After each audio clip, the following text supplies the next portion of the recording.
Bonjour, nous sommes en 2022, nous sommes dans le site de l'Institut Docteur Angélique et dans une série de vidéos consacrées aux commentaires du livre de l'Exode.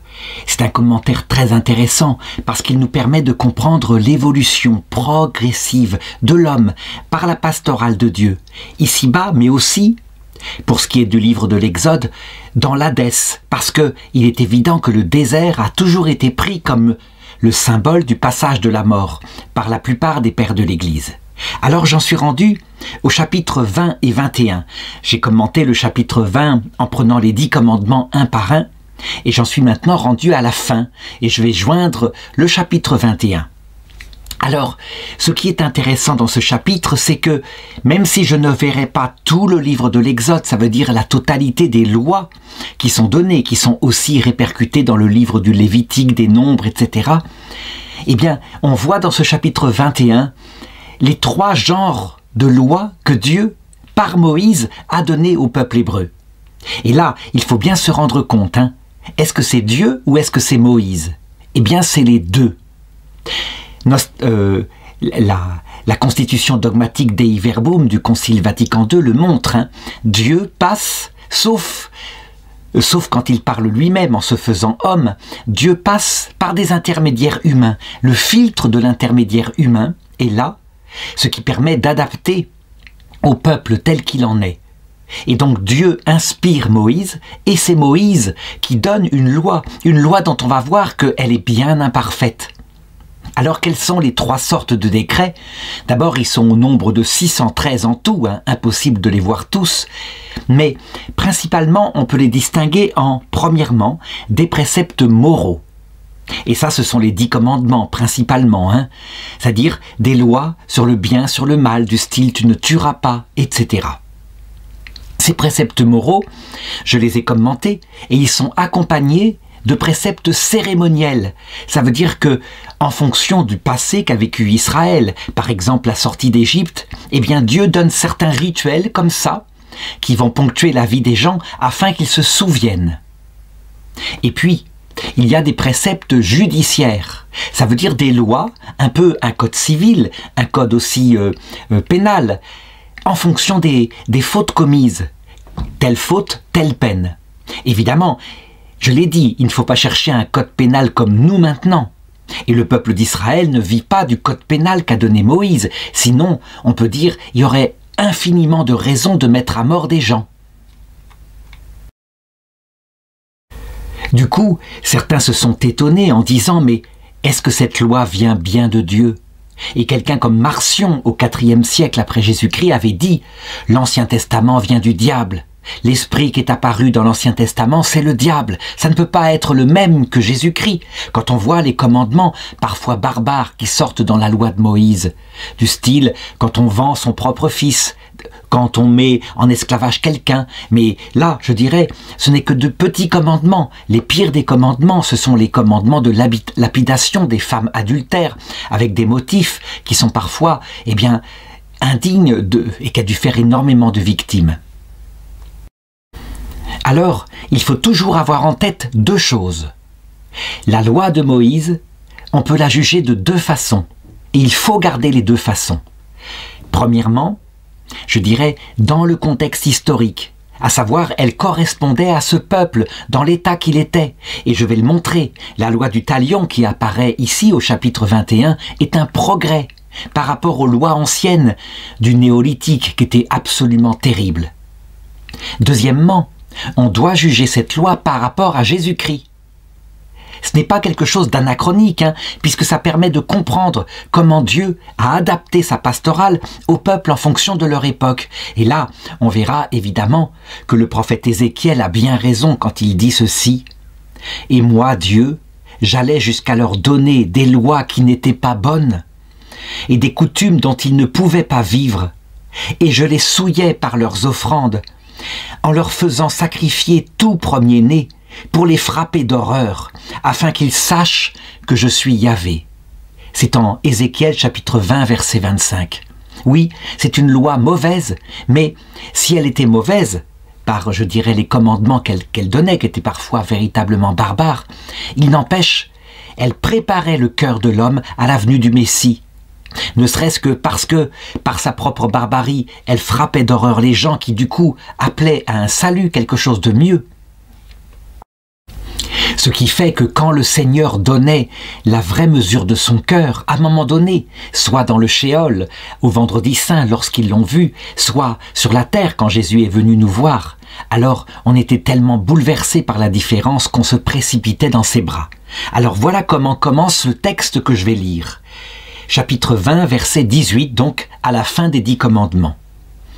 Tout le peuple, voyant ces coups de tonnerre, ces lueurs, ce son de trompe, et la montagne fumante eut peur et se tint à distance. Voilà, à cette époque-là, et ça c'est pour bien comprendre, le fait qu'il faut être dans le temps. Le peuple hébreu reçoit la révélation de la puissance de Dieu, uniquement. Pas de son intelligence, pas de son cœur. De sa puissance. Son nom Yahvé, c'est l'Éternel, celui qui est avant toute chose, qui a créé toute chose. Et donc Dieu, logiquement, se manifeste par des effets physiques, qui sont réels, qui sont aussi à lire d'un point de vue métaphorique, ils ont un sens métaphorique. Il est évident que tout cela préfigurait la révélation de la Trinité. Par exemple, je l'ai dit, les tonnerres sont le symbole de la puissance du Père, parce que le Père dans la Trinité, c'est à lui qu'on attribue la puissance, c'est de lui dont tout sort. Comme le Père se contemple lui-même et que son Verbe, c'est la propre connaissance qu'il a de lui-même, eh bien les lueurs symbolisent le Verbe. Mais ça, ils ne peuvent pas le savoir à l'époque. Donc ce sont des éclairs dans la fumée. Troisièmement, le son de trompe. Le son de trompe qui émane comme ça. Eh bien, ça, c'est le symbolisme de l'Esprit Saint. L'Esprit Saint vient dans notre cœur et il pousse des gémissements qui crient vers Dieu. Des gémissements d'amour, évidemment. Donc c'est un symbolisme vraiment sombre. Du coup, la montagne fumante montre que Dieu est caché dans son mystère pour le moment. Le cœur de Dieu n'est pas percé comme à la croix. On ne voit pas surgir les 3 personnes de la Trinité dans leur nature profonde. Donc le peuple se tient à distance, au sens littéral. C'est physique, ils n'ont pas le droit d'approcher de la montagne de Sinaï, sinon ils sont mis à mort, de loin, par les autres, à coups d'arc ou alors à coups de fronde. Parce qu'on ne doit pas les approcher du tout, ils ont osé braver l'interdit. Mais au sens spirituel, ça veut dire que le peuple hébreu, là, n'approche pas Dieu. Le peuple hébreu n'est pas dans le salut. Le peuple hébreu est dans une préparation au salut qui, à l'époque de Moïse, est lointaine et qui, pour le dernier prophète Jean-Baptiste, sera très proche puisqu'il le montrera du doigt. Voici l'agneau de Dieu qui enlève le péché du monde. Voilà l'Ancien Testament, préparation au salut. Alors du coup, verset 19, le peuple dit à Moïse, « Parle-nous, toi, et nous t'écouterons, mais que Dieu ne nous parle pas, car alors c'est la mort. » Ils ont besoin d'un intermédiaire humain. Ils ne peuvent pas approcher Dieu directement. Et ceci se réalisera aussi par l'incarnation de Jésus-Christ, le Verbe éternel de Dieu. C'est son humanité sainte qui est un filtre par rapport à sa propre divinité. En effet, nous ne pouvons pas voir Dieu sans mourir. Déjà le peuple là l'a senti. Dieu est trop grand. Alors il le dit à cause de la puissance de Dieu. C'est comme si un moustique approchait un feu gigantesque. Il s'y brûlerait les ailes. Le peuple a peur. Mais nous savons maintenant que ce n'est pas la vraie raison. Donc, il faut toujours interpréter l'Ancien Testament par le Nouveau. Pourquoi est-ce qu'approcher Dieu directement, sans filtre et sans avoir été préparé, c'est la mort? Parce que Dieu, au-delà de sa puissance, est infiniment humble. Et donc, dès qu'un homme arrive face à Dieu, qu'il le voit face à face, et que son cœur est quelque part, même de manière légitime, fier de ce qu'il a accompli, il ne supporte pas. Il ne peut pas supporter la vision béatifique. D'où la parole de Dieu à Moïse. Personne ne peut me voir et vivre. Nul ne peut me voir sans mourir. Mourir à soi-même, sous-entendu. Alors, verset 20, Moïse dit au peuple, « Ne craignez pas. C'est pour vous mettre à l'épreuve que Dieu est venu. Pour que sa crainte vous demeure présente et que vous ne péchiez pas. » Alors, là, verset qui paraît contradictoire, ne craignez pas, et c'est pour que sa crainte soit présente en vous. C'est qu'il faut distinguer. Il y a une crainte je dirais, absolument métaphysique, la crainte que Dieu nous anéantisse. Et celle-là, eh bien Moïse dit, n'en ayez pas peur, Dieu ne va pas vous anéantir. S'il le voulait, il l'aurait fait depuis toujours. Par contre, il y a une crainte ici qui est le commencement de la sagesse. Elle n'est pas la sagesse, elle est le commencement, c'est la crainte servile de Dieu. On a peur de lui comme d'un être redoutable qui pourrait nous abattre. Et je dirais que dans tout l'Ancien Testament, Dieu s'en est servi. Quand par exemple le roi David, peut-être plusieurs siècles plus tard, voulut s'approcher de Dieu, le mettre dans sa maison, mettre l'arche d'alliance dans son palais, un peu comme un homme actuellement demanderait au curé à l'église de mettre le Saint-Sacrement dans sa maison. Alors, il fit approcher l'arche d'alliance avec tout le respect qu'il fallait et des prêtres qui le portaient. À un moment donné, l'arche faillit basculer dans le fossé. Un homme qui était là de bonne volonté voulut aider les prêtres, il le retint comme ça. Il n'était pas prêtre. Il toucha donc l'arche sacrée. Et Dieu fonça sur lui et le tua aussitôt. Alors David eut peur de Dieu, dit l'Écriture. C'est exactement dit comme cela. C'est en 2 Samuel chapitre 6 verset 9. Et dit, comment l'arche de Yahvé entrerait-elle chez moi? Et donc il ne voulut plus prendre l'arche d'alliance chez lui, ce qui montre bien, ce qui confirme ce que Jésus dira plus tard. À cette époque-là, l'Esprit Saint n'avait pas encore été donné. Alors certains diront, mais si, l'Esprit Saint est donné, il est là dans l'éclair, les tonnerres. Oui, mais quand Jésus dit cela, il veut dire, n'avait pas été donné dans le cœur à cœur. On ne le connaissait pas, il n'agissait que de manière préparatoire, en créant dans le cœur de l'homme le respect. Le respect est donné par la terreur et le respect est le commencement de la sagesse. Ça veut dire que du coup, on va se mettre à lutter contre ses péchés, à s'améliorer devant Dieu par peur de la vengeance de Dieu, des choses comme cela. Mais ça ne sauve pas parce que on ne peut pas aimer quelqu'un dont on est terrorisé. La terreur, la crainte ici, s'oppose à l'amour.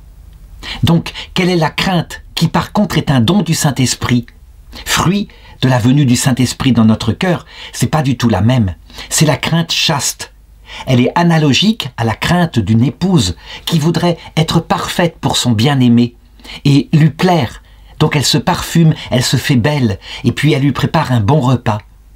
La crainte servile, c'est plutôt la crainte d'une épouse qui reçoit sans arrêt des coups de poing de son époux, qui la bat, qui la traîne par terre. Eh bien, on en est rendu là.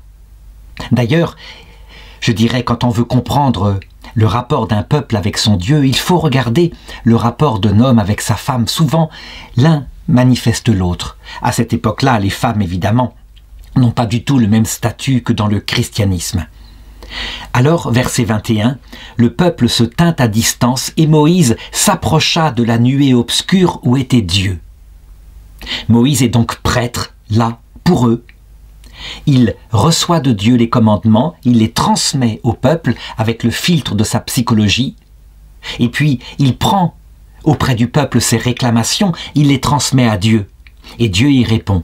Le prêtre, c'est l'intermédiaire, c'est le médium entre Dieu et le peuple. Et donc, eh bien, il reçoit de Dieu, par inspiration, mais évidemment, il les écrit lui-même, au point que Jésus-Christ dira « C'est à cause de la dureté de votre cœur que Moïse vous a donné de tels commandements. » Eh bien, on a la loi qui est établie, et qui manifestement est une loi humaine, mais inspirée par Dieu pour le peuple dans l'état où il était à l'époque.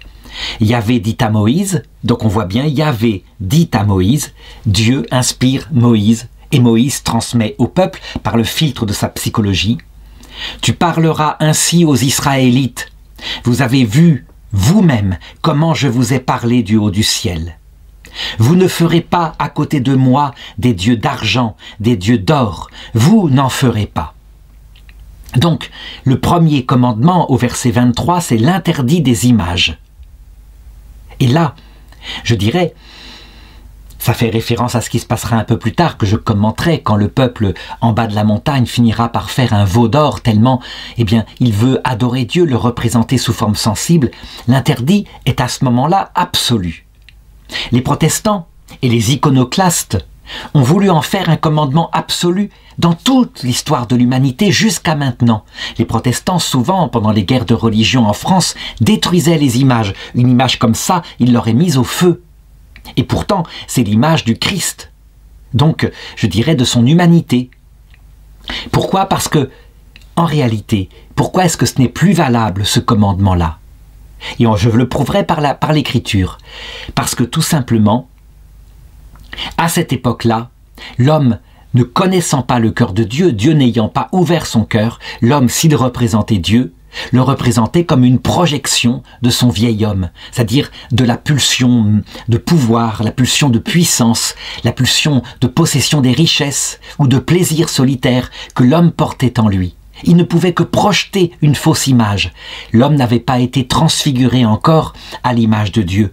Depuis le péché originel, cette image avait été détruite. Et donc, si on fait un dieu d'or, comme par exemple un veau, eh bien dans ce cas-là, on ne fait que faire une idole, qui est, je dirais, l'image de sa propre âme pervertie. Alors pourquoi ce n'est plus valable maintenant? Et que on voit même la Bible qui représente dans l'Apocalypse chapitre 4, verset 7, Dieu sous forme d'un taureau, d'un veau, d'un jeune taureau. Donc je lis le texte, 4 vivants se tenaient devant Dieu, c'est le symbole du Christ. L'un ressemblait à un jeune taureau, donc c'est bien ça, c'est un veau. L'autre à un aigle, l'autre à un lion, et le dernier à un visage d'homme. 4 dimensions sous lesquelles Jésus-Christ est apparu. Le jeune taureau, ça montre sa puissance, mais aussi le sacrifice, il s'est offert en sacrifice. Le lion, c'est le roi du monde. L'aigle, c'est le contemplatif qui pénètre dans le cœur de Dieu par son regard. Et le visage d'homme, c'est le fait qu'il s'est fait homme pour nous parler. Donc, on voit bien dans le Nouveau Testament, on représente Dieu sous forme d'un taureau. Pourquoi est-ce possible? Parce qu'à ce moment-là, Dieu n'a plus caché qui il était. Qui m'a vu a vu le Père, dit Jésus. Quand on voit toute la vie de Jésus, on voit qui est le Père. Ce précepte-là est un précepte cérémoniel qui est sous forme d'un interdit. Et le verset suivant, à propos des autels, verset 24, c'est un précepte cérémoniel, donc dans les cérémonies liturgiques, mais cette fois de type positif. Tu me feras un autel de terre, sur quoi immoler tes holocaustes et tes sacrifices de communion, ton petit et ton gros bétail. En tout lieu où je rappellerai mon nom, je viendrai à toi et je te bénirai. Si tu me fais un autel de pierre, ne le bâtis pas avec des pierres taillées, car en le travaillant au ciseau, tu le profanerais. Le peuple hébreu s'est contenté d'obéir. Il n'a sans doute pas compris pourquoi il ne pouvait pas faire un bel autel en pierre taillée, mais qu'il fallait utiliser des pierres brutes. Donc en fait, un peu comme les tables et dolmens des hommes préhistoriques qui servaient de tombeaux, mais on peut dire que le peuple hébreu a sûrement fabriqué des autels comme ça, en mettant 4 pierres de pied et une pierre horizontale au-dessus. Pourquoi pas de pierre taillée? Justement, parce que si l'homme met sa main, alors il le fabrique à son image, et non pas à l'image de Dieu qui le dépasse complètement. Donc il est interdit à l'homme de mettre sa patte dans quoi que ce soit qui concerne le culte de Dieu. C'est ça que ça signifie. Moïse, évidemment ici, il réagit probablement à ce qu'il a vu en Égypte, où là, ce sont des magnifiques temples et des autels fabriqués avec tout l'artisanat de l'homme. Et du coup, les dieux sont sous forme animale. On y projette sa psychologie. Et donc, il ne veut plus du tout de cela. Donc tout devra être fait dans un autel de la nature, parce que c'est bien Dieu qui a créé la nature, alors on n'y changera rien. C'est peut-être une invitation aussi à contempler le Créateur dans sa création. Il y a quelque chose comme cela, peut-être, parce que le plus bel autel de Dieu, c'est évidemment la magnifique création qu'il a établie. Verset 26. Voici un autre précepte cérémoniel qui est donné cette fois aux prêtres. Et tu ne monteras pas à mon autel par des marches pour n'y pas laisser voir ta nudité. Voici les lois que tu leur donneras. La chose est très facile à comprendre. Les prêtres étaient en pagne et ils n'avaient pas de slip, tout simplement. Et donc s'ils étaient montés par un autel, on aurait pu voir par-dessous leur nudité. Résultat, commandement de pudeur. Et donc le prêtre ne fera pas de marche ainsi qu'on ne le voit pas. Encore une fois, hein, le sens matériel est carré, comme je viens de l'indiquer. Et puis le sens spirituel nous sera donné, évidemment, par la deuxième partie de l'Ancien Testament, la pudeur. La pudeur, ça veut dire le fait qu'on cache les pensées mauvaises qu'on a en soi, que Dieu lui-même met un masque sur notre visage pour qu'elles ne se voient pas. Même si, à l'heure de notre mort, tout sera révélé à tous, mais ce ne sera pas pareil, puisque nous serons repentants et nous serons soulevés par Dieu qui nous relèvera. Alors, ensuite, il y a d'autres préceptes de type, je crois, cérémoniel. Ils ont affaire au culte de Dieu et au souvenir du fait qu'il les a fait sortir, il a créé l'humanité en 6 jours et le 7e jour il s'est reposé. C'est le chapitre 21 verset 2. Lorsque tu acquerras un esclave hébreu, son service durera 6 ans, la 7e année il s'en ira libre sans rien payer. Donc on le voit, dans toute l'écriture va apparaître le chiffre 6, chiffre d'homme. Après tout, pourquoi pas acquérir un esclave, s'il a des dettes par exemple. Hein. Et puis le chiffre 7, c'est le chiffre de l'homme avec Dieu. Et donc puisque l'homme est avec Dieu et que Dieu l'a créé en 7 jours, alors non seulement le 7e jour, on ne travaille pas, mais la 7e année de l'esclavage, on libère l'esclave hébreu. S'il est venu seul, il s'en ira seul, et s'il était marié, sa femme s'en ira avec lui. Si son maître le marie et que sa femme lui donne des fils et des filles, la femme et ses enfants resteront la propriété du maître et lui s'en ira seul. Dans cette partie-là, par contre, on entre, je pense, dans ce qu'on appelle les préceptes judiciaires. Ici, c'est un code civil qui est donné. À savoir, Moïse établit, en fonction de la mentalité de son peuple, une certaine justice.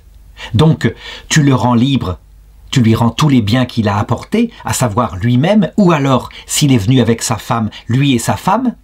Et si par contre c'est toi qui lui as apporté des biens, ce qu'on appelle l'acquis après, alors tu le garderas ces biens-là. Il repart seul, il a fini son service. Donc il y a une certaine justice ici, mais une justice qui évidemment nous surprend. Une justice d'un autre temps. Alors on pourrait se demander, mais d'où vient ici ce chapitre 21? D'où viennent ces lois? Ces lois tout de même, le peuple hébreu est dans le désert, là, il n'a pas d'esclaves. Qu'est-ce qui se passe? Il est errant, il passe de région en région par étapes. Eh bien, certains exégètes ont remarqué que les lois ressemblaient très fort à un code beaucoup plus tardif, hein, vers le 7e siècle avant Jésus-Christ, le code qui était en vigueur dans l'Empire babylonien. Et donc, il est probable qu'ici, et c'est pour ça ça apparaît au milieu du texte comme ça, qu'ici, des prêtres aient pris les lois qui avaient été établies pour le peuple juif à partir des lois babyloniennes et les aient rangées ici. Ils en ont rangé dans d'autres textes du Pentateuque, hein, évidemment, c'est-à-dire des 5 premiers livres de la Bible, mais particulièrement ici, ça tombe effectivement un peu comme un cheveu sur la soupe.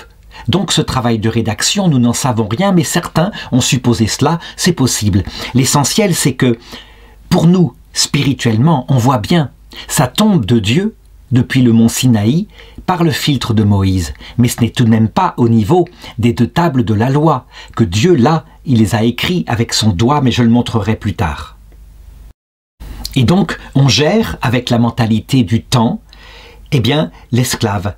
Verset 5. « Mais si l'esclave dit « J'aime mon maître, ma femme et mes enfants, je ne veux pas être libéré », son maître le fera approcher de Dieu, il le fera s'approcher du ventail et du montant de la porte, il lui percera l'oreille avec un poinçon, et l'esclave sera pour toujours à son service. » Donc, pourquoi cette loi-là est un progrès?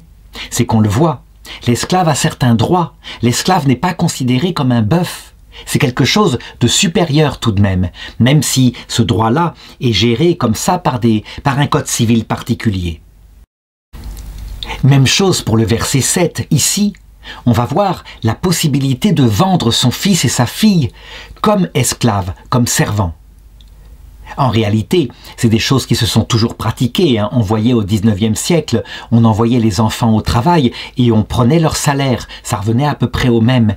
Mais dans la mentalité de l'époque, on vend. Et donc on donne un certain pécule dès le départ et l'enfant est ainsi esclave s'il est hébreu, pendant 6 ans. Si quelqu'un vend sa fille comme servante, elle ne s'en ira pas comme s'en vont les esclaves. Et si elle déplaît à son maître qui se l'était destinée, il la fera racheter. Il ne pourra la vendre à un peuple étranger, usant ainsi de fraude envers elle. S'il la destine à son fils, il la traitera selon la coutume en vigueur pour les filles. Donc, la loi ici, le code civil de Moïse, essaye de prévoir toutes les situations. Une situation particulière qui évidemment n'est pas gardée dans le peuple hébreu. Le peuple hébreu a évolué. Il a fait toujours évoluer cette loi. C'est la grande différence avec la charia pour certains musulmans. Certains musulmans considèrent que la loi, le code civil, le code pénal qui a été établi non pas forcément par Mohammed mais par ses successeurs, a la même valeur que le Coran et donc il ne doit pas bouger, en tout cas pour les salafistes. Et donc, on les voit revenir à des lois qui évidemment scandalisent parfois les femmes. Je pense par exemple à l'obligation pour une jeune fille qui aurait été violée d'épouser son violeur. Dans des pays évolués comme la Tunisie, en réalité jamais on ne fera ça. On fera cela seulement quand, par exemple, la jeune fille a couché avec son petit ami, que ce n'est pas vraiment son violeur, ils étaient tout à fait d'accord, et donc, pour sauver l'honneur de la famille, on fera passer le jeune homme comme le violeur, et les jeunes gens seront très contents de se marier. Mais dans certaines régions du Pakistan, on applique cette loi-là. Ça veut dire que quand il y a eu viol, la jeune fille est obligée de se marier avec son violeur. Et on voit parfois des suicides, particulièrement avec, je dirais, le gasoil qui sert pour faire la cuisine, de jeunes filles qui ont été comme ça vendues de manière lamentable. Donc, le peuple hébreu a toujours été dans le côté évolutif. Cette loi n'était que provisoire. D'ailleurs, il n'a jamais pu la suivre entièrement. Il y a trop de commandements. Tandis que souvent, les musulmans ont été, et c'était au début leur force, dans l'idée que tout tombait définitif, fixé. Et donc, on ne pouvait pas changer les choses. Ce qui fait que quelquefois, quand il y avait des crises dans l'islam qu'il en revenait à la sagesse ou à la législation du 8e siècle après Jésus-Christ, il paraissait un peuple retardé, un peuple barbare. Qu'est-ce que ça dit ? Ce côté évolutif des préceptes judiciaires dans le christianisme aussi. Ça dit donc que, en réalité, Dieu, dans l'Ancien Testament, se révélait peu à peu, et que dans le Nouveau Testament, si Jésus-Christ s'est révélé entièrement, d'un seul coup, il n'empêche, la prise de conscience des implications de sa révélation se fait peu à peu au rythme de l'Esprit Saint. Et donc, l'Église est conduite par le même esprit qu'a fait écrire les apôtres à la vérité tout entière. Vérité que, au début, ils pouvaient ne pas soupçonner. Pour donner un exemple, au IVe siècle après Jésus-Christ, il y a eu la crise donatiste. Ça veut dire que l'Église a pris la décision que l'on pourrait pardonner les péchés une fois. C'est quelqu'un qui était tombé, il pourrait recevoir le pardon de l'Église, revenir dans l'Église, et puis faire d'immenses pénitences, évidemment, pour payer son péché. Mais quand il était retombé dans son travers, par exemple, par peur de mourir, il avait sacrifié de nouveau aux idoles, il ne pouvait plus être rétabli dans l'Église. Donc, un seul pardon. L'Église aurait pu savoir à cette période-là que Jésus-Christ avait dit « Combien de fois dois-je pardonner ?» avait demandé Saint Pierre. Et Jésus avait répondu 77 fois 7 fois. Ça veut dire dès qu'il y a repentir. Donc, au IVe siècle, sous la crise donatiste, eh bien, l'Église a trouvé un pis-aller avec un pardon une fois. Et ce n'est que plus tard, par exemple au Moyen-Âge avec Saint François d'Assise, qu'elle a pris conscience que le trésor de la miséricorde était ouvert, qu'il pouvait y avoir pardon sans cesse. S'il y avait résistance, c'est que certains disaient « Mais si tu pardonnes sans cesse, beaucoup vont abuser de la miséricorde et se livreront au péché en se disant « Je serai pardonné ». Donc on le voit, prise de conscience peu à peu. Et l'Église a admis que Jésus-Christ pardonnait systématiquement tout dès qu'on était dans le repentir. Alors ensuite, là maintenant encore un précepte du Code civil concernant la polygamie. Exode 21, 10. S'il prend pour lui-même une autre femme, donc cet homme-là, s'il prend pour lui-même une seconde femme, il ne diminuera pas la nourriture, le vêtement, ni les droits conjugaux de la première. S'il la frustre de ces trois choses, elle s'en ira sans rien payer, sans verser d'argent. Là d'abord, on le voit, les relations entre hommes et femmes sont gérées par un contrat. Un contrat où il y a l'apport d'une dot, souvent par l'épouse, et puis en échange, le mari doit par contrat certains droits à la femme. Donc quand il est cité les 3 choses qui sont la nourriture, le vêtement et les droits conjugaux, ça veut dire le fait de coucher avec elle et de lui donner des enfants, eh bien dans la polygamie, l'égalité doit être entre les 2 femmes. C'est un commandement qui sera repris dans le Coran. Cependant, je l'ai dit, si on juge cette loi-là parce qu'elle est là maintenant, ça correspond à la mentalité du temps, on doit aussi la juger par Jésus-Christ. Et donc, en Marc chapitre 10 verset 4, il est dit ceci. Moïse, demandèrent les apôtres, a permis de rédiger un acte de divorce et de répudier sa femme. Alors Jésus leur dit, c'est en raison de votre dureté de cœur qu'il a écrit pour vous cette prescription. Mais dès l'origine de la création, il les fit hommes et femmes. Ça veut dire que, à l'époque de Jésus, il existait encore la répudiation, le divorce, mais déjà, la polygamie n'existait plus. On le voit dans le prophète Malachie, un seul homme pour une seule femme. Donc, Dieu a fait évoluer son peuple. La polygamie, disent les musulmans, est pourtant une bonne chose puisque Dieu la permettait. Eh bien, Jésus a répondu. La polygamie, en fait, est contre nature. Elle va dans le sens de la chair de l'homme, évidemment. S'il peut avoir plusieurs maîtresses, il peut être très content. Mais elle ne va pas dans le sens de l'esprit de la femme. Sauf si le mari est une brute. Dans ce cas-là, les femmes vont se soutenir. Mais si le mari est comme Jacob, un être aimable, doux, alors les femmes vont se jalouser. On le voit bien dans l'Écriture avec Rachel et Léa, la sœur de Rachel, que Jacob fut obligé d'épouser par les ruses de son beau-père. Eh bien, Léa était malheureuse parce que elle savait bien que Jacob aimait Rachel d'abord. Mais Rachel était malheureuse parce que Léa avait donné plein d'enfants à Jacob et elle n'arrivait pas à lui donner d'enfants. Cette chose-là, le fait que la polygamie est contre la nature de la femme est de plus en plus ressentie au fur et à mesure que les femmes s'affinent, par exemple en Algérie, en Tunisie. Il est clair que les femmes ne veulent pas de la polygamie et elles s'arrangent par exemple pour faire signer par contrat, au moment du mariage, un contrat de monogamie. De même, la répudiation qui peut être faite dans l'islam à l'image de ce qui se passait ici, parce qu'elle n'a été que reprise dans la loi juive, à savoir on répudiait comme on voulait. Eh bien, les femmes n'en veulent plus et les codes civils modernes, même en islam dans ces pays développés, eh bien, établissent le droit de la femme, le droit de l'homme. Ça ne se fait pas comme cela, avec un partage des biens. Dès qu'on en revient par contre à la charia, qui est calquée sur la Torah ici, eh bien, les femmes n'ont plus de droits. Ce qui montre bien, c'était une loi primitive. Alors passons maintenant au code pénal. Le code pénal, c'est donc quelque chose de plus grave à propos des fautes. Et donc la Bible donne, à partir d'Exode 21:12, un code pénal. Quiconque frappe quelqu'un et cause sa mort sera mis à mort.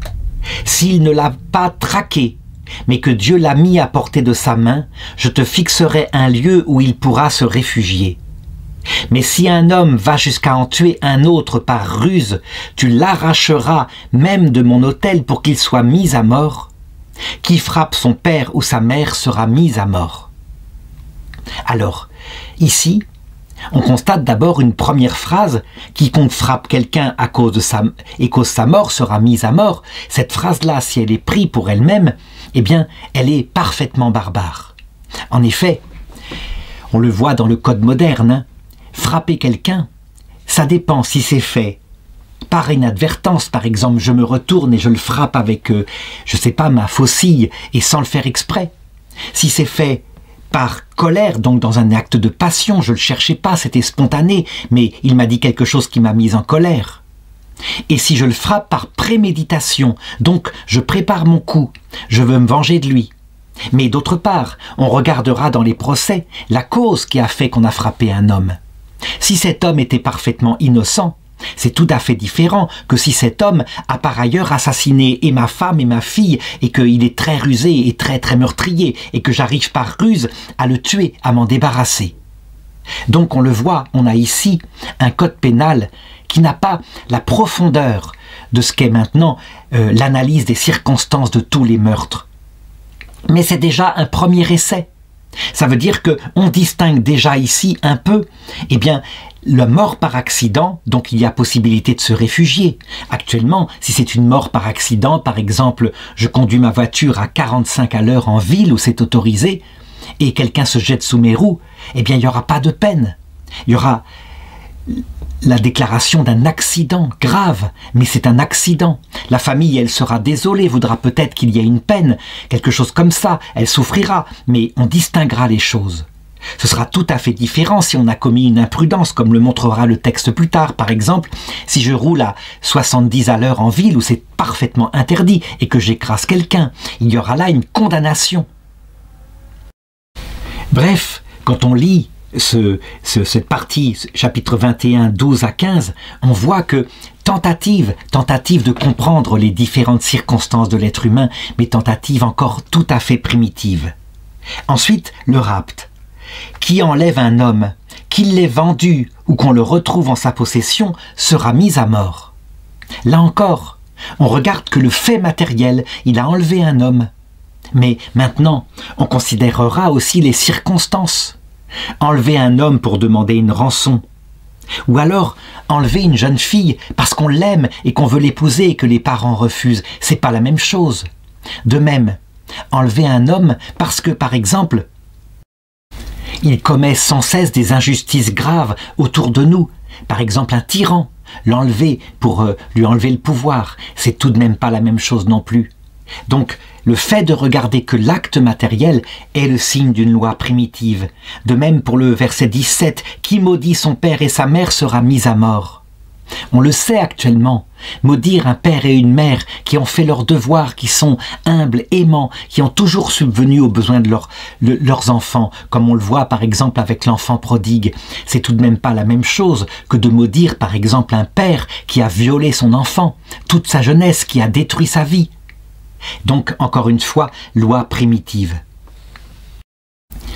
Loi primitive qui essaye tout de même, eh bien, peu à peu de regarder les circonstances. On le voit dans le verset 18 à propos des rixes. Si des hommes se querellent, que l'un frappe l'autre avec une pierre ou avec le poing, de telle sorte qu'ils n'en meurent pas, mais doivent garder le lit, s'il se relève et peut circuler dehors, fût-ce appuyé sur un bâton, celui qui a frappé sera quitte, mais il devra le dédommager pour son immobilisation et le soigner jusqu'à sa guérison. Là, il y a quelque chose d'un peu moderne. C'est ce qu'on appelle, par exemple, un ITT, un arrêt de travail suite à des coups portés. Si quelqu'un frappe son esclave ou sa servante avec un bâton et que celui-ci meurt sous sa main, il subira la vengeance. Là, par contre, il y a quelque chose de fort que on ne vit pas appliquer dans certaines régions chrétiennes lors de la traite négrière en Amérique. Certains patrons de plantation avaient le droit de vie et de mort sur leurs esclaves, et on voit que le statut des esclaves ici, dans le judaïsme, était meilleur. Ça veut dire qu'on ne pouvait pas faire n'importe quoi. Donc l'homme qui avait tué son esclave, eh bien, il était mis à mort.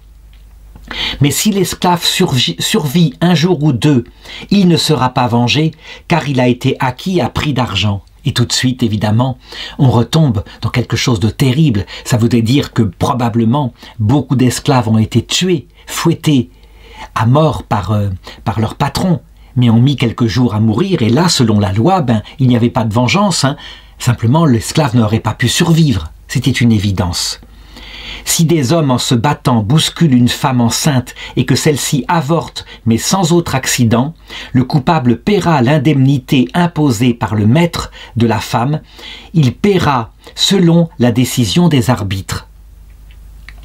On a ici une loi qui est plus progressiste, plus protectrice que la loi actuelle en Europe occidentale.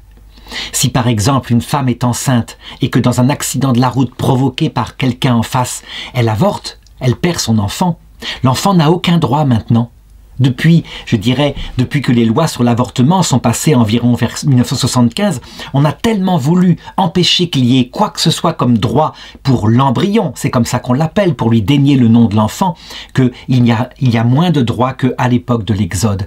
Ce qui montre qu'une loi peut tout à fait se dégrader.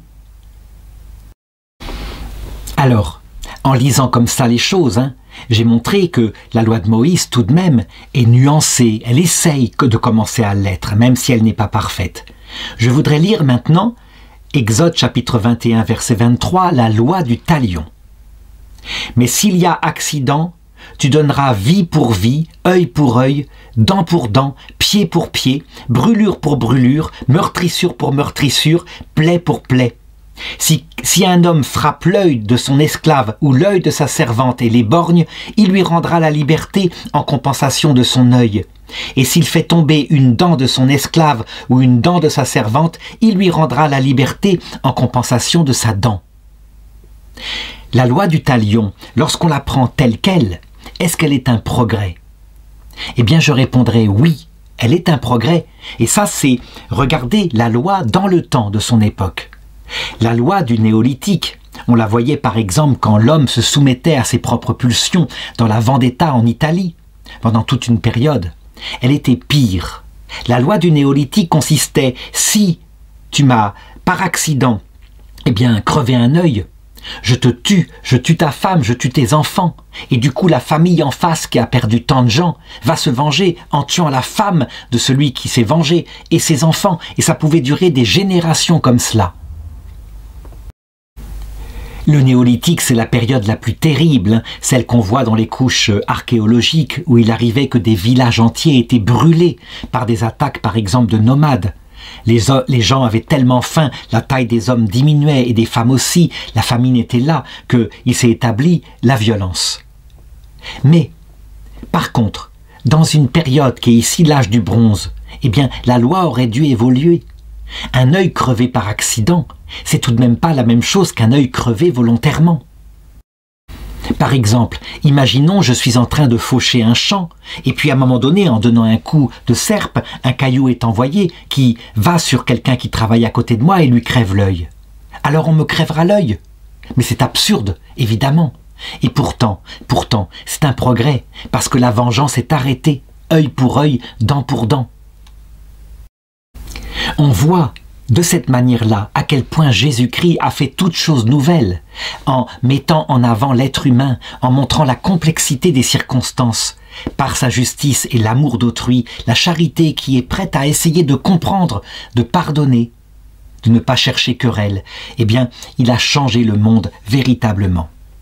De même, si Jésus lui-même n'a pas fait disparaître l'esclavage qui était dans les mœurs de son époque, par la graine de l'évangile qu'il a semée, peu à peu, il a obligé l'Église à en tirer les conséquences et lorsque l'Empire romain est devenu chrétien, l'esclavage peu à peu a été aboli.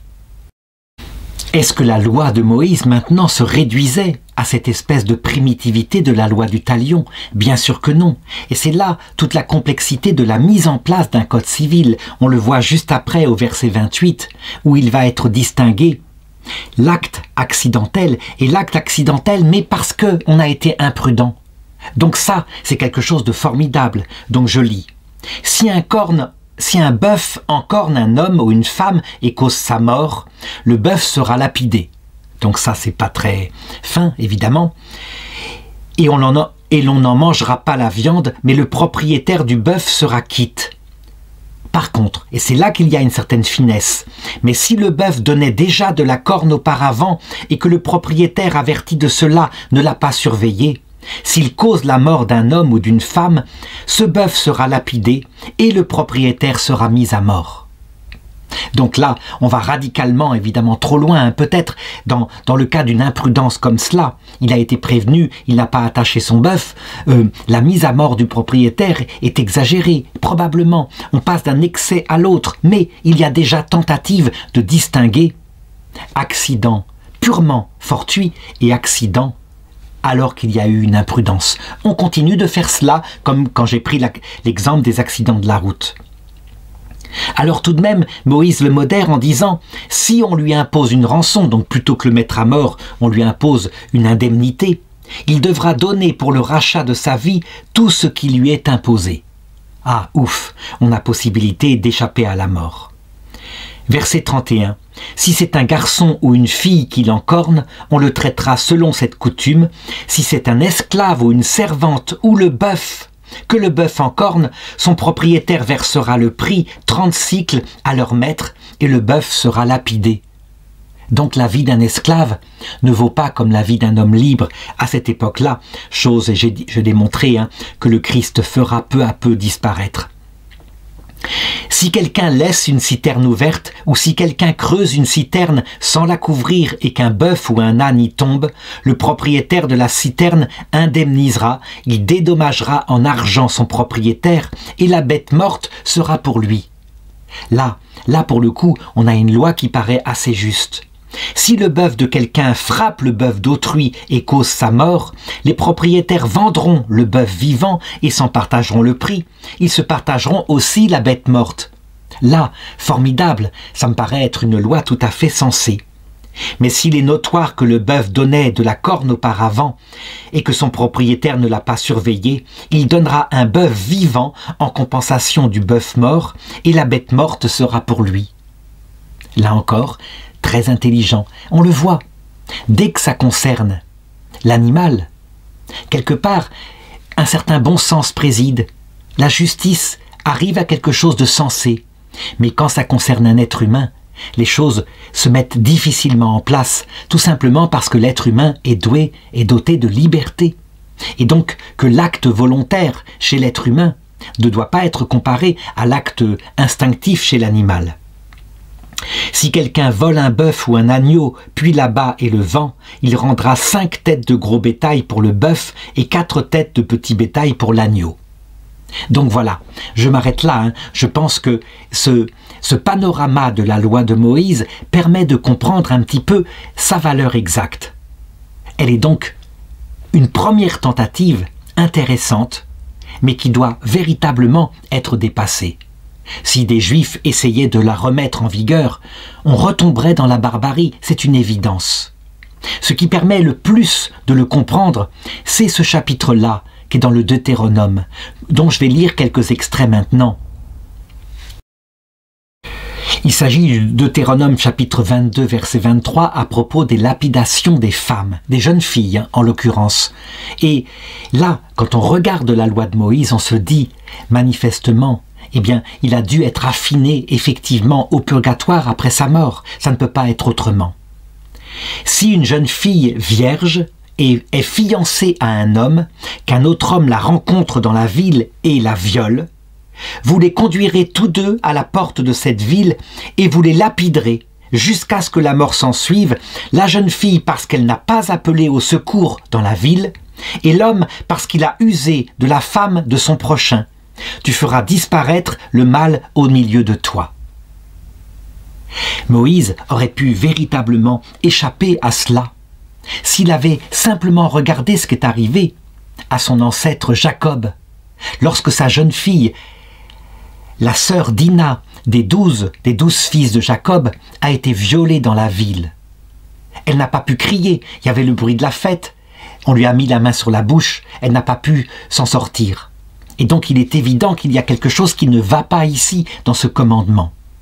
Ensuite, Moïse, qui paraît donc nuancé, dit « Mais si c'est dans la campagne que l'homme a rencontré la jeune fille, fiancée, qu'il l'a violentée et a couché avec elle, l'homme qui a couché avec elle mourra seul. Tu ne feras rien à la jeune fille, il n'y a pas de péché en elle qui mérite la mort, parce qu'elle a pu crier et on a pu ne pas l'entendre et venir à son secours. »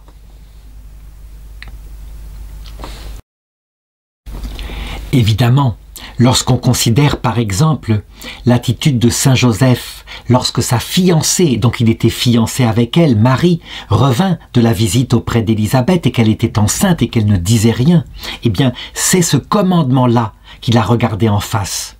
Et lui, qui était un homme juste, il ne savait pas ce qui s'était passé, mais il était au-delà de la période objective, hein, eh bien, il décida de la répudier secrètement, afin qu'on ne la lapide pas.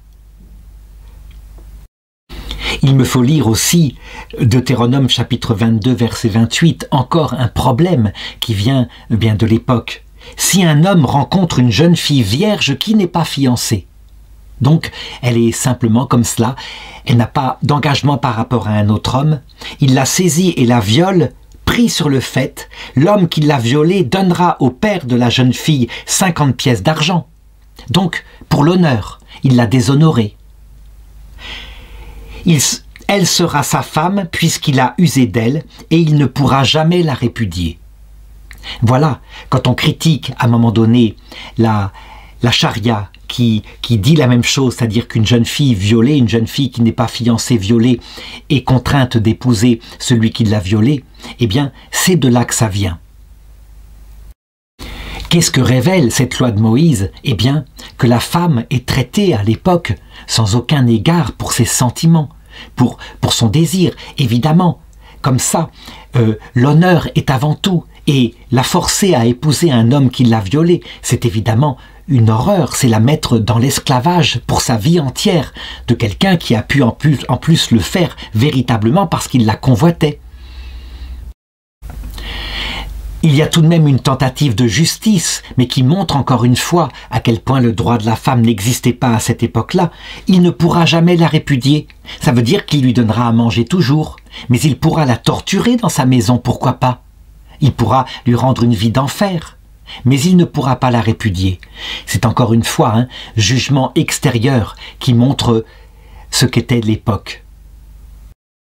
Voilà, je m'arrête là, je n'irai pas plus loin dans le commentaire de la loi de Moïse. Il suffit de se souvenir donc qu'elle est faite de 3 sortes de commandements, les préceptes moraux, les préceptes cérémoniels et les préceptes judiciaires, qu'ils nous apprennent beaucoup de choses. Mais je vais regarder maintenant la suite du texte, la suite de l'exode du peuple hébreu dans le désert, pour arriver à comprendre comment Dieu a affiné ce peuple-là, jusque dans le passage qu'est la mort.